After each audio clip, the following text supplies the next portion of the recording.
안녕하십니까. 홍인관 온라인 쌤입니다.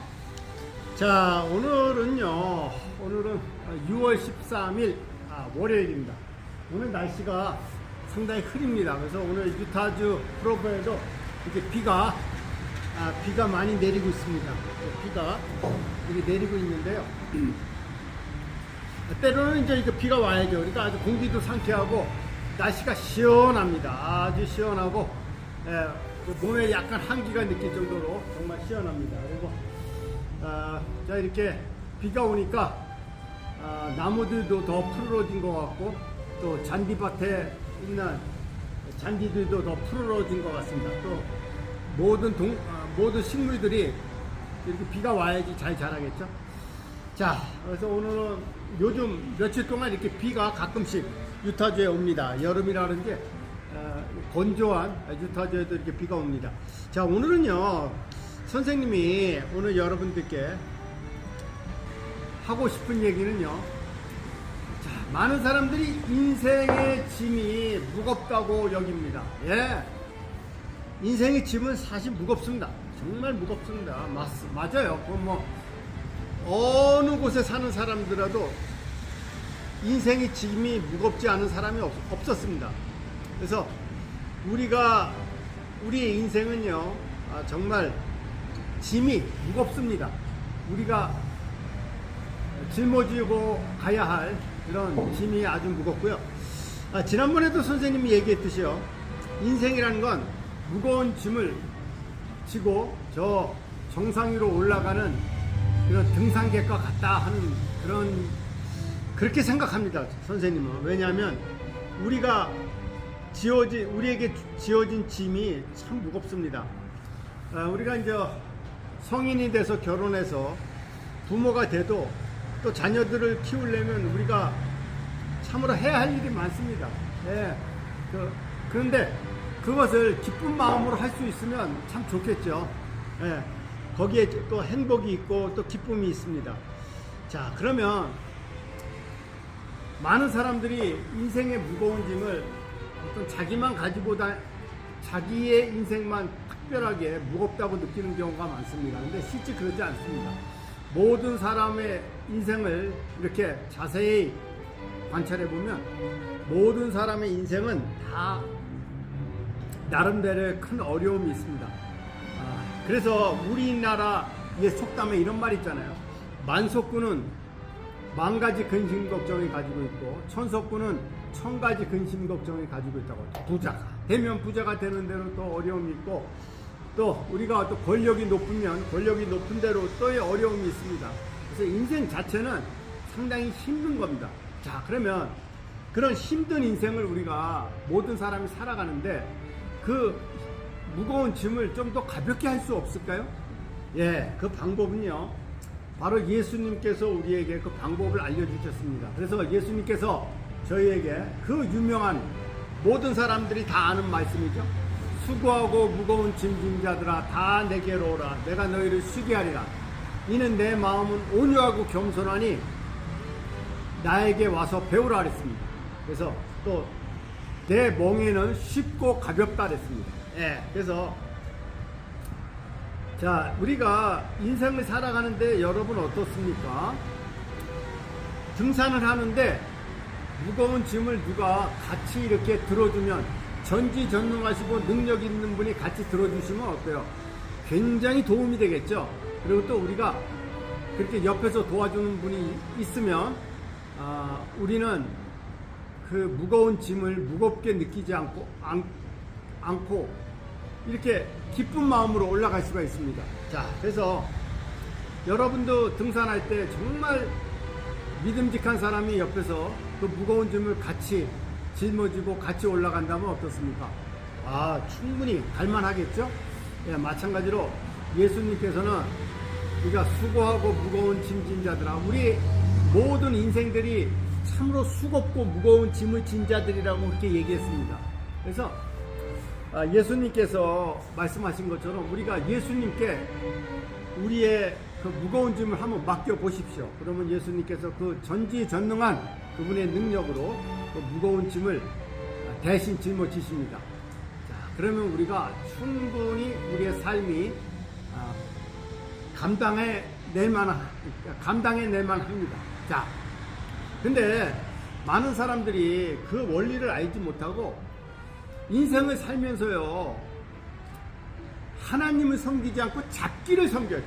잡기라는 거 아시죠? 한마디로 잡된 신을 섬기는 겁니다. 하나님께서 사실 굉장히 그걸 싫어하십니다. 세상에는 많은 종류의 신이 있어요. 그 중에서 가장 높은 신이 바로 하나님 아버지와 예수 그리스도와 성신, 그분이, 그 세 분이 바로 신입니다. 가장 높은 신입니다. 그래서 우리는 하나님 아버지와 예수 그리스도와 성신을 그 가장 높은 신을 믿어야지만 우리의 인생의 짐이 보다도 가벼워질 수 있습니다. 그런데 많은 사람들이 하나님을 멀리하고 잡기들을 섬겨요. 잡기들을 섬기면 인생의 짐이 굉장히 더욱더 무거워집니다. 예. 물론 잡기들도 능력이 있어요.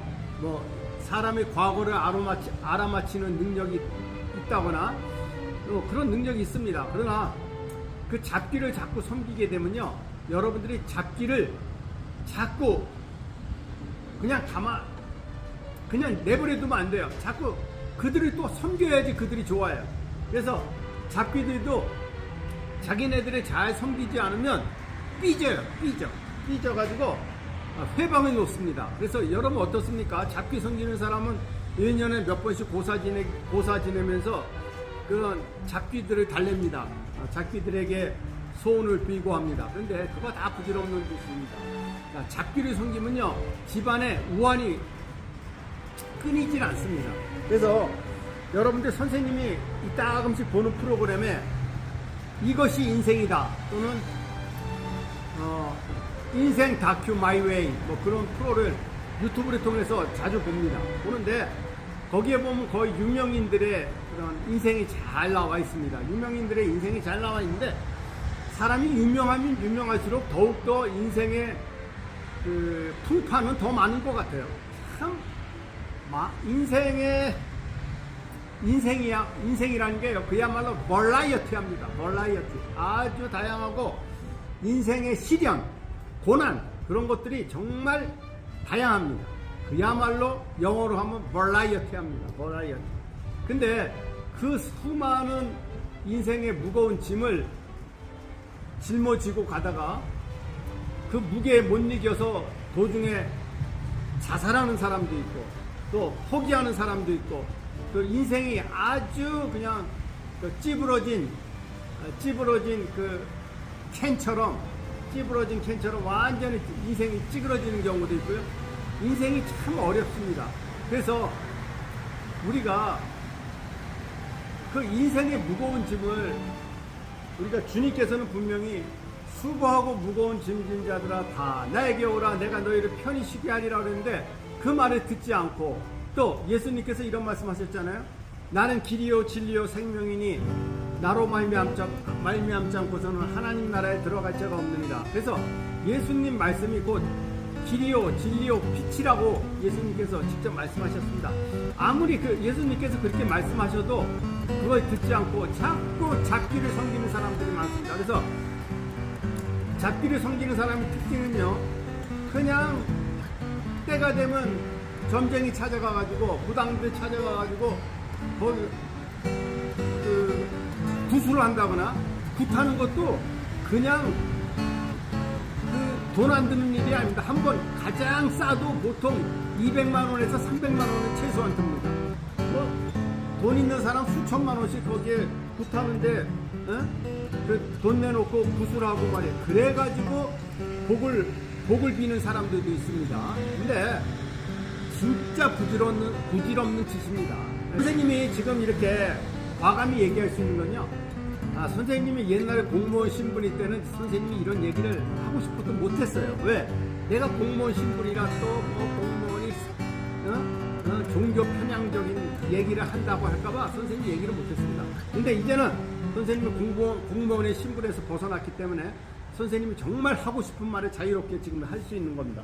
자, 제발 잡기 좀 섬기지 마세요. 잡기를 섬기면 여러분의 삶이 더욱더 힘들어지고 여러분의 삶이 더욱더 꼬이대로 꼬입니다. 절대 잡기를 섬기지 말고 전지전능하신 하나님 아버지를 섬기십시오. 그러면 그분께서 전지전능하신 능력으로 여러분의 삶을 쉴만한 물가로 인도하실 것입니다. 그래서 여러분 다윗의 그 시편 23편 잘 알죠? 여호와는 나의 목자시니 내가 부족함이 없으리로다. 그가 나를 푸른 초장에 누이시고 쉴만한 물가로 인도하시는도다. 자, 얼마 내가 사망의 음침한 골짜기를 거닐지라도 내가 두려워하지 않을 것을 주께서 나와 함께 하십니다. 자, 그래서 우리가 하나님께 나오면요, 하나님의 나의 목자가 되시면 나를 쉴만한 물가로 인도하시고, 네, 푸른 초장에 누이시고 쉴만한 물가로 인도하신다는 것을 여러분께 말씀드립니다. 그리고 선생님이 또 다른 약간 주제로 한 가지 더 덧붙여서 얘기하겠습니다. 어떻게 우리나라 대통령들은 이렇게 하나같이 다 불행하게 됐습니까? 너무 안타깝습니다. 네. 하여튼 그래도 한 나라의 대통령이고 한 나라를 통치했던 분이고 또 국민 투표에 의해서 대통령이 된 사람들이 하나같이 물러나서는요, 아주 뒤끝이 좋지가 않습니다. 근데 그것도 아주 잘못된 거예요. 왜? 아니, 한 나라의 대통령이 된 사람들은 그래도 대통령 재직 기간 동안은 나름대로 조국의 번영을 위해서, 나라의 번영과 국민들의 안위를 위해서 그래도 나름대로 최선을 다하신 분들인데 왜 그분들이 자꾸 죄를 씌워가지고 죄목을 씌워가지고 감옥소에 집어넣고, 그게 뭡니까? 여러분들 봐봐요. 중국 있잖아요. 중국 공산국가 아니에요. 공산국가는 얘네들은요, 그 권력 최고의 자리에서 물러나면요, 걔네들은 어떤 전통이 있냐면 절대로 감옥에 집어넣지 않습니다. 아무리 죄가 많더라도 집에서 머물게 합니다. 예, 사실입니다. 왜냐하면 중국은요, 그게 최소한 나라를 다스린 통치자에 대한 예우라고 생각하고, 공산주의 국가조차에서도 그렇게 정치 보복을 하지 않습니다. 그래서 그분들이 물러나면 좀 잘못이 많다 하더라도 그냥 집에 머물게 합니다. 예. 여러분 제 말이 의심스러우면 한번 알아보세요. 인터넷을 통해서 알아보세요. 중국은 그렇습니다. 왜? 거기에 대한 최소한의 예우를 해주는 겁니다. 근데 우리나라는 어떻습니까? 대통령이 물러나면 그냥 언론이 까고 보수가 까고 진보가 까고, 아이고 그래가지고 결국은 감옥소에 집어넣습니다. 그게 뭡니까? 자, 박근혜 대통령 물론 잘못한 면이 있겠죠. 또 국정농단을 했다. 최순실로 하여금 국정농단을 했다고 해서 국정농단죄를 지어가지고, 물론 최순실이도 감옥에 있고, 박 대통령도 그 감옥에 5년 동안 있지 않았습니까? 그게 뭡니까? 아니, 그분이 잘못했다 손치더라도, 아니, 그분을 집에 머물게 해야죠. 그 가녀린 여인을 말이에요.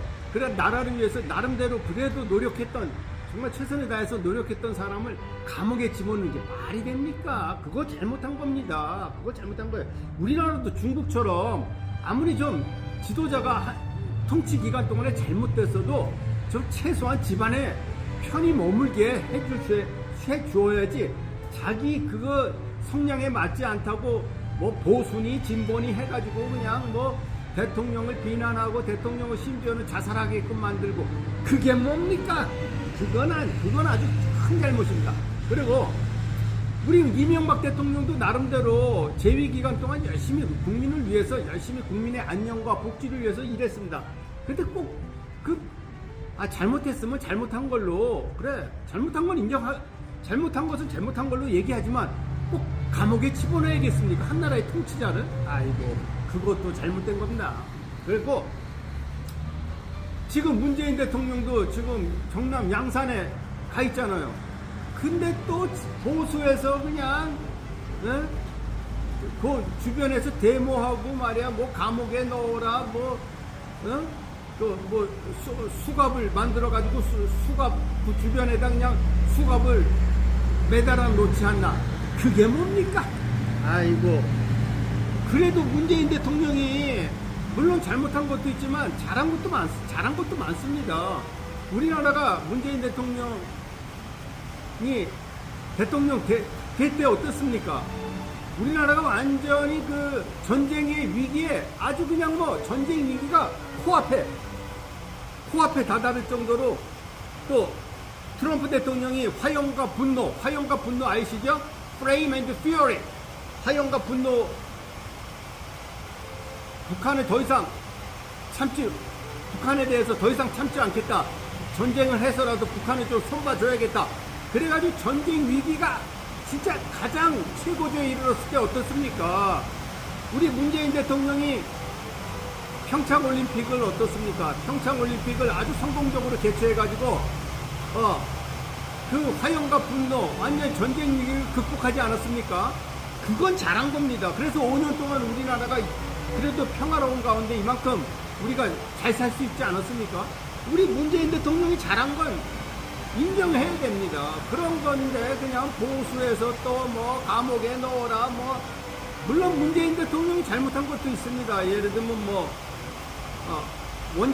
원자력 발전을 완전히 폐기하겠다 뭐 그렇게 좀 경솔하게 얘기한 것도 물론 그런 것도 문제가 있죠. 뭐 몇 가지 문제점들이 있습니다. 사실 그러나 아니 그렇다고 해서 꼭 뭐 감옥에 넣어라 그게 뭡니까? 그게 한나라 그래도 국가를 위해서 말이야 최선을 다한 대통령을 말이야 우선은 뭐 감옥에 넣어라 그건 잘못된 겁니다. 그러면 정치 보복을 자꾸 하게 되면요 정치 보복에 또 보복이 일어나고 보복이 일어나는 겁니다. 그래가지고 어떻게 국민이 어떻게 화합하겠습니까? 그리고 보수 언론단체에서도요 좀 각성해야 돼요. 선생님은 그러면 나는 보수냐 진보냐? 저는 보수도 아니고 진보도 아닙니다. 왜? 보수들이 너무 지나친 그런 것들이 너무 싫어요. 솔직히. 또 진보들의 그런 어떤 진보라고 해서 너무 좌파 성향을 지는 것도 정말 싫습니다. 예. 선생님은 항상 정의의 편입니다. 정의의. 예. 그래서 보수들이 너무 예의 없이 구는 것도 선생님은 별로 좋아하지 않습니다. 말 같은 것도 함부로 하지 마십시오. 그래도 한나라 대통령을 했던 사람인데 이렇게 말을 함부로 합니까? 그러면 안 됩니다. 그래서 우리나라 문재인 대통령 앞으로 고향에서 좀 편히 쉬도록 좀 해주십시오. 이거 뭐 모였다 하면 그냥 뭐 데모나하고 말이야 보수단체에서 그게 뭡니까? 그건 아주 잘못된 겁니다. 그래서 우리나라도 좀 정치 풍토가 바뀌어야 됩니다.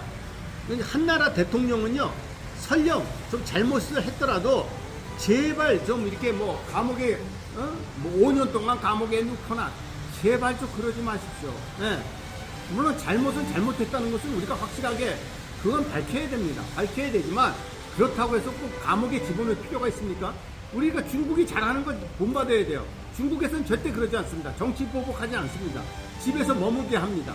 우리나라도 좀 그 통치자에 대한 그 한 최소한의 예우는 갖춰야 된다고 생각합니다. 자, 그렇지 않을 때 계속 이런 보복성 그런 일이 계속 반복될 수밖에 없습니다. 그건 아주 잘못된 것입니다. 자, 그래서 오늘 선생님은 여기 지금 현재 여기는 미국 유타주 프로버입니다. 자, 앞으로 우리나라가 정말 발전하고 우리나라가 정말 선진국이 되기 위해서는요, 우리가 고쳐야 될 것을 정말 고쳐야 됩니다. 그래서 우리나라의 잘못된 정치 풍토 그런 것도 우리가 좀 개선해야 되지 않을까 해서 선생님이 오늘 여기에 나와서 한번 그 얘기를 한 겁니다. 제발 나라를 위해서 정말 나름대로 최선을 다했던 통치자들 그렇게 감옥소에 집어넣지 마십시오. 그건 잘못된 거라는 것을 다시 한번 말씀드립니다. 자, 그리고 여러분들에게 다시 한번 말씀드립니다.